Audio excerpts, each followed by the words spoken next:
Programa O D da Questão, um oferecimento Unikitchen, M2 Marmoraria, Ana Abelha, Piso Prime.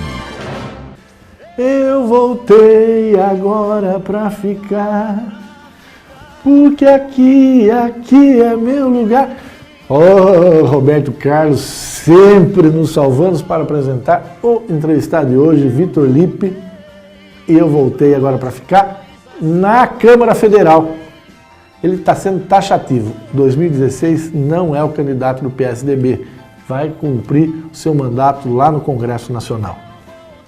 Papo muito gostoso, né? Falando desse fervor de Brasília e da sucessão de 2016. O deputado Vitor Lippe. Você é meu convidado. Vamos lá?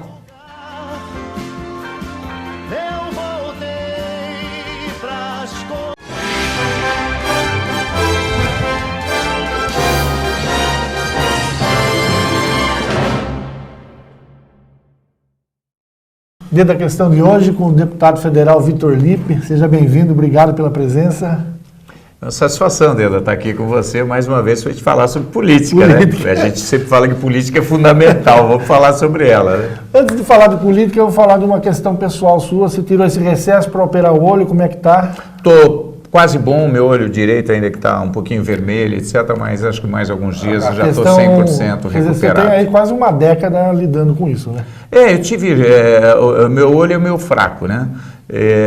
Mas eu tenho cuidado bem dele, então está tudo sob controle. Está enxergando longe? Tá, tudo bem. Está chegando bem, graças a Deus. Então tá bom. Deputado, vamos começar a falar daquilo que está fervendo, está premente, que é a eleição municipal do ano que vem. Né? Eu sempre disse que, desde que eleito, você meio que deixa no ar se é ou não é candidato, e na última entrevista, na Rádio Ipanema, foi muito taxativo que não é candidato a prefeito, é isso mesmo? É isso mesmo, Deda. Eu entendo que eu quero fazer bem feito as coisas e fazer as coisas com vontade. Quando fui secretário da Saúde, eu procurei me empenhar bastante, procurei ser o melhor secretário que eu pude ser, procurei planejar, quer dizer, você tem aquele sonho que você quer realizar, eu acho que isso é importante, você tem que ter motivação, né, para você fazer bem feito as coisas.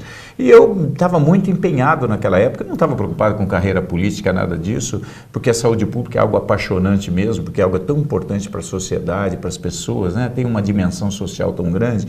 E foi bom, a gente conseguiu bastante coisa, as pessoas se ajudaram muito, acho que foi um momento positivo do crescimento do Sistema Único de Saúde aqui, e depois veio o desafio de ser prefeito, também foi quase uma missão, porque eu não queria ser candidato, mas naquela época talvez fosse a oportunidade, a única garantia de dar continuidade às políticas públicas que a gente vinha trabalhando junto com o Renato naquela época, eu fui secretário do Renato. E então eu me senti, vamos dizer, responsável por ser o candidato. Eu não era desejo pessoal meu, até porque eu não gosto, eu falo de novo, eu não gosto de campanha, eu não gosto. Tem gente que adora campanha. Você era vice, né? Lembrar disso. Eu era vice, mas no fim, com a questão da cassação, o partido entendeu que teria que ser eu, e aí, bom. E aí foi ótimo. Também eu já conhecia bem a prefeitura, conhecia bem a cidade, não tive surpresa nenhuma, continuei o trabalho, acho que foi bom.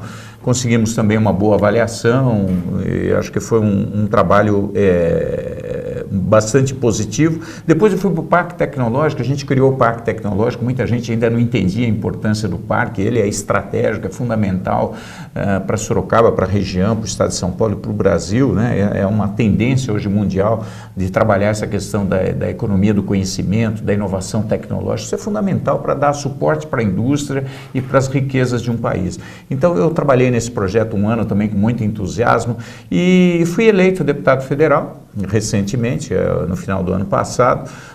Fiquei meio preocupado no começo, porque eu falei, será que depois de tantos anos no Poder Executivo, que a gente tem tanta coisa para fazer, para executar, será que Brasília não é muito diferente? Eu até brinquei com a minha esposa, é capaz de eu ficar com depressão lá, vamos ver, né? Mas no fim eu tive uma surpresa positiva, eu senti que a Câmara tem muitos espaços, muitas oportunidades, que tem muita discussão política, mas ela também tem ela tem qualidade técnica, ela tem muitas equipes especializadas em saúde, em educação, em ciência e tecnologia, em planejamento, e eu tenho participado de várias dessas comissões com muito entusiasmo, porque tive o aprendizado aqui do que o Brasil precisa, o que as regiões brasileiras precisam. Então eu tenho feito um trabalho muito técnico lá e tenho aprendido muito. Eu acho que como prefeito eu trabalhei muito para executar. Agora é uma fase de conseguir mais informações. Eu estudo muito, eu tenho lido muito mais do que eu lia quando eu era prefeito, porque aqui era muito prático, você tinha que executar, então você tem que motivar as equipes, você tem que dar foco, você, né, tem que manter o entusiasmo e executar as coisas. Lá é diferente, é um trabalho muito mais intelectual. Você tem que estudar muito, você tem embates, você tem locais de discussão, de fóruns, e você com a finalidade de fazer novas propostas para o Brasil. E lá eu estou gostando muito. E eu assumi um compromisso com a região. Então eu entendo que a minha missão é essa, não é ser candidato a prefeito. Pelo menos agora. Não, não é agora. Tem que cumprir meu mandato, né? Tá certo. Com a nossa região. Agora, diante desse quadro, né, quer dizer, você fala com entusiasmo aí desse papel de deputado, e já está aí há 2 anos e tanto longe da prefeitura, mas a prefeitura não é difícil sair de um prefeito, né? Você falou da questão da saúde. Você enfrenta várias questões da justiça, uma delas é essa da saúde, do tal fura-fila, né? Isso é uma coisa que pesa no homem público?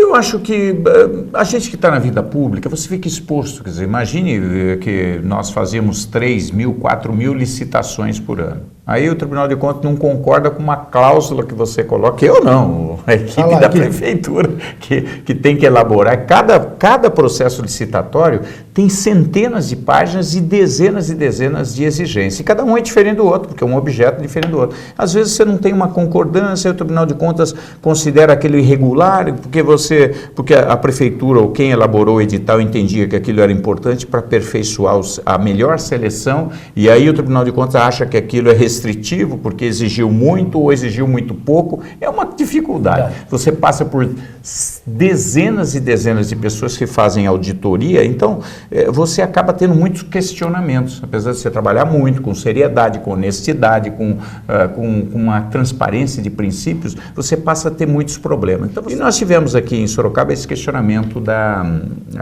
do tal do fura-fila, que na verdade não teve nada, não tinha nada de imoral nem nada disso, mas foi colocado para a sociedade ou para o promotor de um jeito que parecia que eu estava fazendo... Privilegiando o político para parecia isso. Então, obviamente, que o promotor, pelas informações que ele recebeu, ele moveu uma ação que nós estamos esclarecendo, até porque era um serviço aberto que atendia todo mundo, atendia quem era encaminhado pelo vereador, mas não é encaminhado pelo vereador, a pessoa tinha um pedido médico e ele procurava o vereador, como pede para o vereador para cortar a árvore, para asfaltar a sua rua, e o vereador falou, olha, vai até a prefeitura, vai lá na Secretaria da Saúde, ele ia, e aí tinha que passar por um médico, quer dizer, tudo tinha um encaminhamento médico, uma avaliação médica, e assim como todos os outros encaminhamentos da cidade, então não havia privilégio. Bom, a gente vai chegar no intervalo. Antes, uma última questão relacionada a esse tema aqui de Sorocaba, e a gente vai falar dessa missão de deputado. Logo no começo da administração Panunzio, muita gente dizia o seguinte, o Lippe carregou no final e deixou uma herança ruim. E isso o Panunzio nunca falou, você nunca, sempre defendeu desse tipo de cobrança. E na última entrevista na rádio, de algum modo, você acaba admitindo isso quando você disse que o Panunzio teve muitos problemas no início do governo, mas que agora está resolvendo e que você acha que ele é um candidato competitivo para a reeleição e aí externa seu apoio. O que de fato acontece no início de governo?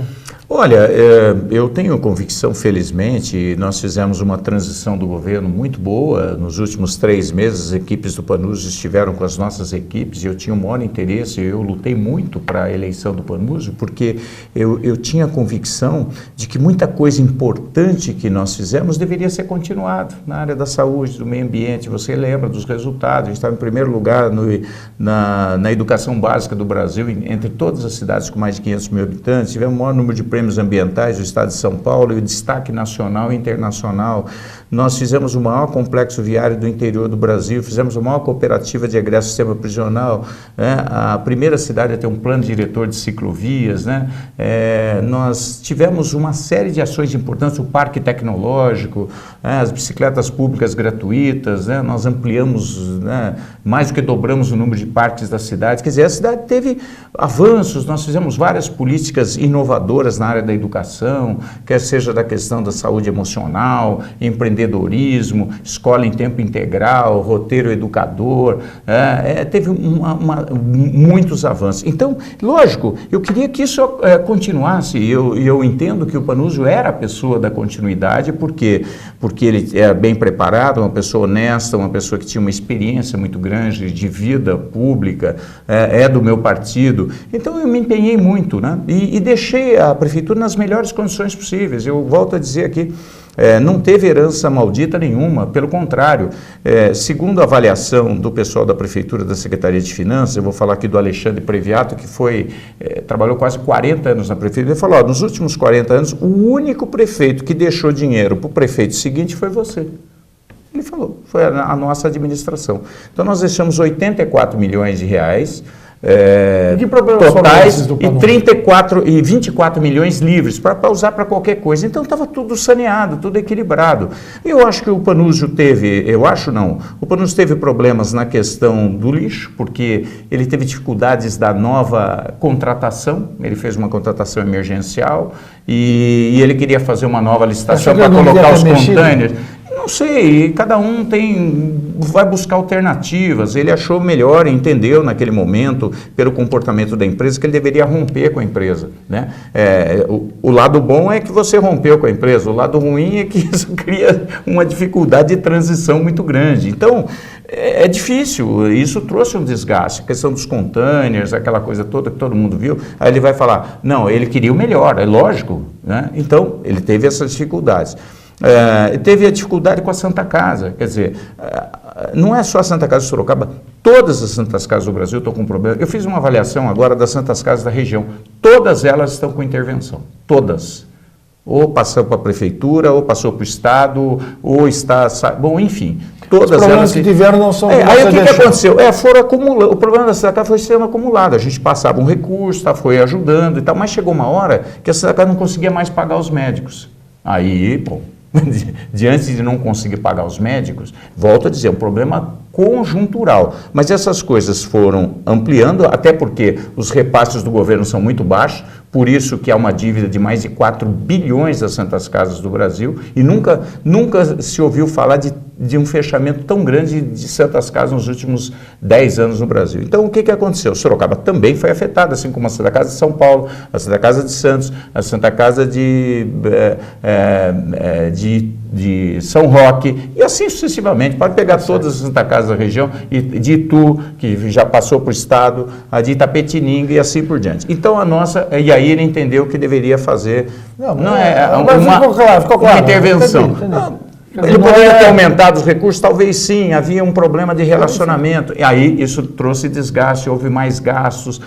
Foram dificuldades não que ele quisesse, não que você deixou, não, de forma nenhuma. Ficou claro. Mas eu acho que ele está agora numa fase boa, ele está conseguindo superar essas questões da Santa Casa, que melhorou o atendimento. Eu já soube aí que ele também superou a questão agora da contratação da nova empresa para colocar os containers. A cidade está cada vez mais limpa novamente, enfim, eu acho que ele está fazendo um esforço muito grande, até pela seriedade que ele tem, de fazer o melhor governo, e eu acredito que esse terço final do governo dele, eu não tenho nenhuma dúvida que ele vai se superar bastante, até porque tem trabalhado muito. Tá certo. Bom, a gente estendeu um pouquinho nesse primeiro bloco, né, vai para o rápido intervalo, nós pelo menos aí matamos essa questão local e a gente volta falando com o deputado Vitor Lippe sobre o Congresso Nacional. Até já.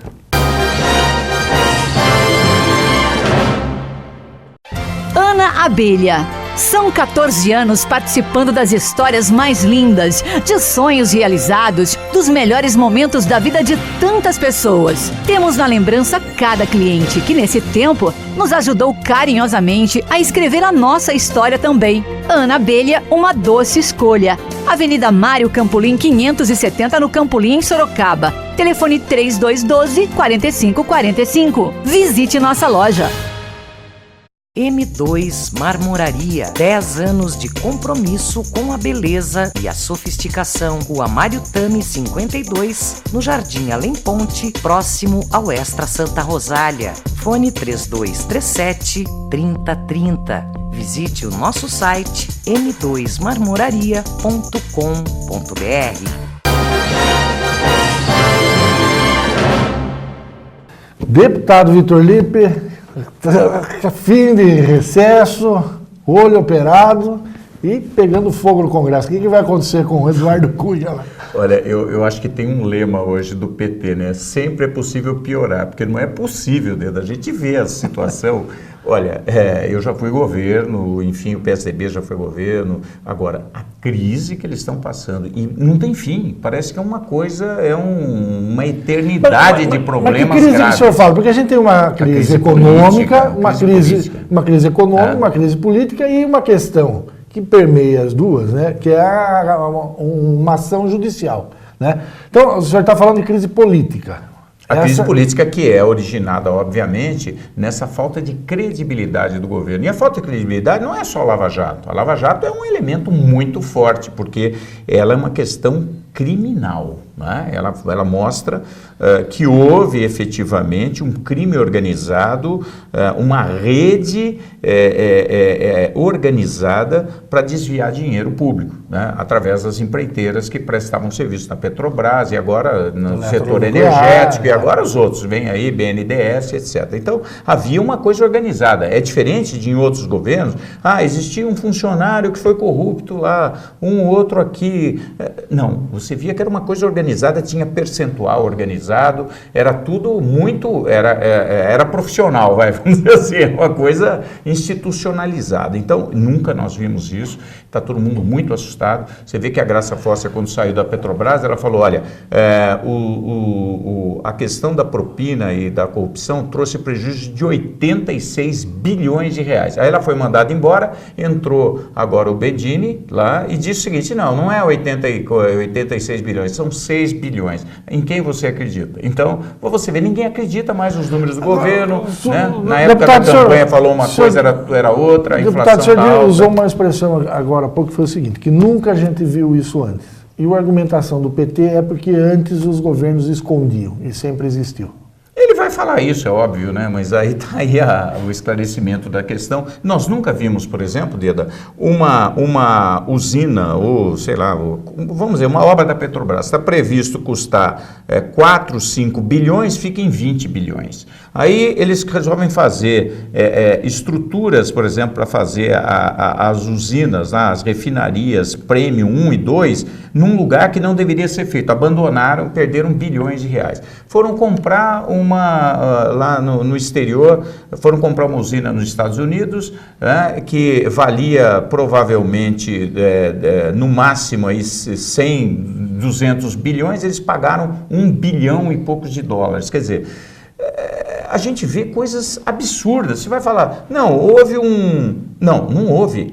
São números absurdos. Normalmente, a legislação brasileira permite, ou pelo menos aceita, que você possa aumentar em até 25% em aditivo do valor da obra. Eles estão aumentando 1, 2, 3 vezes, 300%. O que o senhor está dizendo é que é incompetência ou é bandidagem, claramente? Os dois, porque é o seguinte, onde você tem corrupção, você abre se você tem compromisso com quem está construindo, Deda, é muito complicado. Eu acho que isso cria uma suspeição absoluta e ninguém está acreditando mais nesse governo. Os empresários não acreditam, os economistas não acreditam, a população não acredita. Você vê as pesquisas aí mostrando que quase 80% dos brasileiros não confia nesse governo. O senhor já disse mais uma vez que é a favor do impeachment da presidente por essas razões aí, entre outras. Porque eu acho que a melhor forma da presidente Dilma ajudar o Brasil é ela sair. Porque se ela sai, a gente melhora tudo. Porque imagina se você tem um governo que vai ainda durar mais, ou sei lá, se durar mais 3 anos e meio, quando ninguém acredita. As pessoas não confiam na Dilma, não confiam no governo dela e sabem que existe uma rede de corrupção, um aparelhamento. As pessoas não acreditam, mas a regra está indo para trás. Mas a regra não é constitucional, não vale. Está eleito, deixou de confiar, tem que esperar a próxima eleição. Não é perigoso mudar essa regra no meio do jogo? Eu acho que não é mudar a regra. Por exemplo, o presidente Collor, ele foi cassado, vamos dizer, houve o impeachment dele e foi considerado democrático. A população apoiou isso e a maioria do Congresso. Hoje nós temos a mesma situação. A maioria da população quer que mude, o Congresso quer que mude e existem denúncias gravíssimas diante desse governo. Mas não tem nada do ponto de vista da legislação. Aí depende. O seguinte, sabe por quê? Sabe qual é a argumentação do PT? Ela só pode responder por esse governo que começou agora no dia 1º. Mas peraí, ela foi presidente. A lei que diz isso, que a pessoa tem que responder pelo seu governo, ela foi criada antes de ter reeleição. Então, ela já vinha como presidente. Será que ela não responde pelo governo anterior? E aí tem pedaladas fiscais, tem a crise da Petrobras. Será que ninguém vai ser responsabilizado pela Petrobras? Quando acontece um escândalo num município, o prefeito é responsabilizado. Quando existe um escândalo no estado, o governador é responsabilizado. Quando existe um escândalo, mega escândalo de corrupção no Brasil, na Petrobras, que ela escolheu as pessoas, ela e o Lula escolheram para estarem lá, que tem um crime organizado, que ela é a beneficiária, ela e o Lula, porque receberam esses recursos para as eleições e para o partido dela, dizia que ela não sabia, que ela nunca ouviu falar. Ela foi presidente da Petrobras, foi presidente do Conselho da Petrobras e ganhava mais do que 30 mil reais. E a informação que você tem, eu tenho e todo mundo tem, é que ela é gerentona, ela quer saber tudo. E ela não sabia de nada. Ela não sabe que teve superfaturamento, ela não sabe que houve uma compra absurdamente prejudicial aos cofres, ela não sabe que as pessoas estão lá, estão ajudando os partidos. Ela é beneficiária não apenas do recurso que foi levado para o partido dela, para as eleições dela, mas também da rede de apoio política. Ela tinha que ter maioria no Congresso. Os partidos que ela distribuiu diversos espaços de poder para que esses partidos ficassem calmos e votassem com ela. Você acredita que ela não sabia disso? Ô Lula, o que você acha? Sinceramente, é impossível. Agora, a gente está chegando ao final, infelizmente. Caminhar, né, para tirar Dilma junto com o Eduardo Cunha não é fácil. Né? Bom, eu concordo com você que ali nós não estamos entre anjos, né? Talvez a discussão seja difícil, mas de qualquer forma eu entendo que hoje nós estamos numa situação muito difícil. Veja o desemprego, né? E eu não confio nos números do governo. Eu peguei agora, até trouxe, acho que deve estar aí nas minhas coisas. Só a Telecom, a área de telecomunicações do Brasil, disse o seguinte, que ela desempregou nesse ano 420 mil pessoas. E o governo diz que ao todo, entre todas as áreas, indústria, comércio, telecom, etc., foram 500 mil pessoas. Você acredita nesses números? Eu não acredito. Só a Petrobras deve pelo menos ter criado 200, 300 mil desempregadas, por conta, inclusive, das empresas grandes, da Camargo Correia, da Odebrecht, da OAS, etc., que estão todas paradas essas obras. Eles não estão pagando esses funcionários. Quer dizer, nós estamos com um desemprego monstro, que o governo diz que é pequenininho, que não tem inflação. Nós estamos numa situação gravíssima e o culpado disso tudo é o povo brasileiro? Não, é o governo Dilma e o governo PT. Eu entendo que tem que trocar. É a única forma de melhorar o Brasil, é muito simples, quer dizer, aí você vai falar, não, e a democracia? Ué, não é democracia? Se o Congresso entende que existe gravidade nessa situação, que existe dolo, que existe má fé em tudo isso que aconteceu, que isso não foi uma coincidência e nem foi um tsunami que passou, um vento que prejudicou, foi um crime organizado que beneficiava o governo, o partido e as eleições da presidente da República também. Portanto, isso para mim está muito claro, que a maior beneficiária são essas pessoas que há anos se beneficiam. Eu acho que trocar o governo é absolutamente patriótico, não é obviamente, atentar contra a democracia. É buscar um novo caminho, lógico, e não é um golpe, não, vamos botar alguém. Não, faz de novo eleição. Dá oportunidade para a população que está frustrada, que está assustada, que está prejudicada, que está empobrecendo por conta da inflação alta, está perdendo o seu poder aquisitivo, está com medo de ser desempregada. Enfim, tudo vai mal. Bom, Qual é o desejo da população e do Congresso, e da maioria do Congresso? Eu espero que se efetive. Agora o governo vai tentar achar todas as formas de, vamos dizer assim, mudar o comportamento da Câmara Federal, certo? Porque depende da Câmara. Não depende.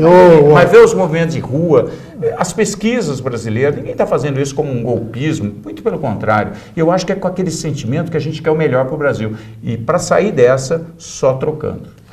Bom, foi uma conversa gostosa, mas que acabou rápido com o deputado, tem vários assuntos para falar, a gente não falou, né? E o que eu de fato desejo, Vitor, é que a gente tenha equilíbrio, né? Eu acho que você está convicto nas suas ideias, acho que quem está ouvindo em casa, se tem um pouquinho de sentimento, concorda com você, mas eu fico com medo porque não é uma coisa simples, vai haver uma resistência e eu acho que compor e a gente ter uma transição até 2018 seria melhor para todo mundo. Sim. Do ponto de vista de estabilidade democrática, principalmente nessa questão econômica do dia a dia das pessoas. Não vai ser, não é simples, né, esse processo. Enfim, parabéns pelo seu trabalho e sucesso. Imagina, pena que não deu para falar de outros assuntos, mas eu volto aqui depois e queria cumprimentar você, agradecer a oportunidade e deixar um abraço a todos os ouvintes. Bom, um desses assuntos que a gente se compromete a falar é na questão das telecoms, onde você tem atuado. Bom, a gente vai para um rápido intervalo e volta já aí com café rapidinho.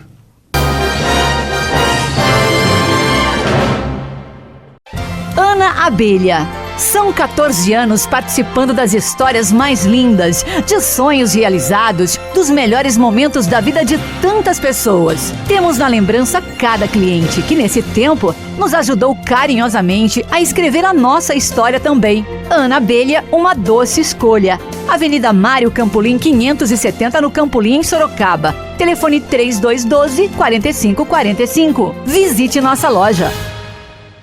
M2 Marmoraria, 10 anos de compromisso com a beleza e a sofisticação. Rua Mário Tami 52, no Jardim Além Ponte, próximo ao Extra Santa Rosália. Fone 3237-3030. Visite o nosso site m2marmoraria.com.br. Essa foi a entrevista com o deputado Vitor Lippe. Falamos bastante, né, desse fervor do Congresso, sucessão de 2016, e chegou a hora do café gostoso. Olha, esse café com Donizete Moreira e a filha Ana, encontrei na Padaria Real, muito legal o carinho de vocês. Com a Jussara de Lima Carvalho, né, secretária municipal do meio ambiente, hoje aí comandando na América Latina inteira o movimento do meio ambiente. E com a Cris Rubner, a Cris do Arara, que fez aniversário aí no começo de agosto. Com todos vocês, esse café gostoso de hoje.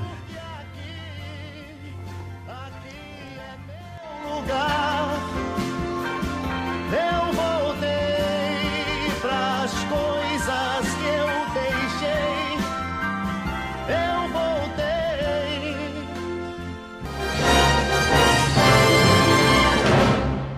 Você assistiu o D da Questão, um oferecimento Unikitchen, M2 Marmoraria, Ana Abelha, Piso Prime.